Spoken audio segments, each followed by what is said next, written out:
Hey Canada, what is the deal with the minimum wage? Canadians are drowning, and I think New York mayoral candidate Zohran Mamdani is right about raising the minimum wage. The overall minimum wage job share of the Canadian job market is around 9% today. Around 10% of new job postings are minimum wage jobs. And even if you work full-time, you can't live on the minimum wage. Full stop.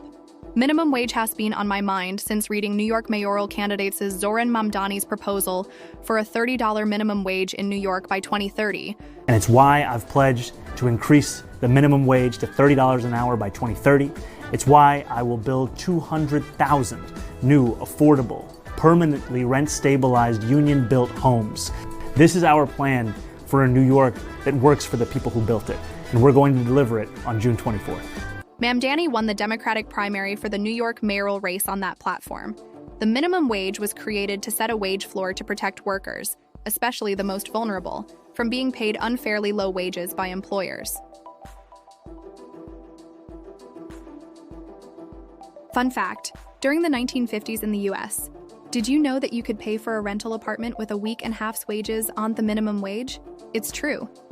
Before the minimum wage, white men earned $1.29 an hour. All other men earned 82 cents an hour. White women also earned 82 cents an hour.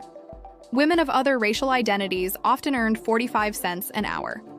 Bottom line, what you made an hour was often highly dependent on your gender and race. That's still true today despite the minimum wage.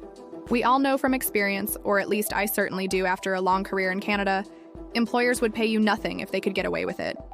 And often employers do get away with paying us nothing. Employment is broken in both Canada and the US and needs to change. The minimum wage was established in most provinces in the 1920s. But the most recent time the minimum wage in Canada increased in real terms, meaning its purchasing power rose above inflation, was back in the mid-1970s. To live comfortably in Canada, or to put it more bluntly, inside a building of some kind rather than on the streets, a single person needs to make at least $25 to $26 per hour, with some areas like the Greater Toronto Area requiring at least $26 per hour. Today, the federal minimum wage in Canada is $17.75 per hour as of April 1, 2025. But this rate only applies to federally regulated workplaces such as those in banking, postal services, and air transportation. It is the provincial minimum wages that impact Canadians the most. Here are the current provincial minimum wages right now in Canada. In Alberta, it is $15 an hour. In British Columbia, it is $17.85, and in Manitoba, it is $15.80. While in New Brunswick, it is $15.65. Alberta's minimum wage remains the lowest in the country. It is $16.70, $15.70, and $19 an hour in Newfoundland and Labrador, Northwest Territories, Nova Scotia, and Nunavut, respectively. In Ontario, you'll make $17.20 at a minimum wage job, while in PEI, you'll only make $16 an hour. In Quebec, it is only 10 cents higher than PEI. And in Saskatchewan, you'll make what Albertans make, making Saskatchewan tied for dead last in the country. In the Yukon, you'll get $17.94. This is not enough to live. Certainly not enough to afford basic shelter, particularly in places like Toronto where it costs $2,300 a month to rent a terrible one-bedroom apartment. Why don't more people care about this? Why do so many wealthy people pay for lobbyists and online disinformation campaigns to crush requests that the minimum wage be raised in Canada? I think I know. The minimum wage worker in Canada is most often a woman.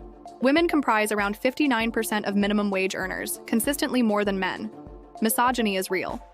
And most Canadian leaders in business and politics don't care about young people. Around 48% of minimum wage earners are over 25, but the slight majority are young people. Instead, these leaders gaslight and ridicule young people, telling them not to buy coffee and avocado toast while they are robbing young people blind at work. Some politicians have fought raising the minimum wage their entire career.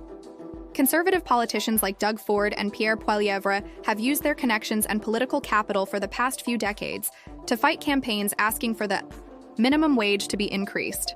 And yet, young people and women in Canada, groups struggling to find decent-paying jobs, continue to vote for these leaders.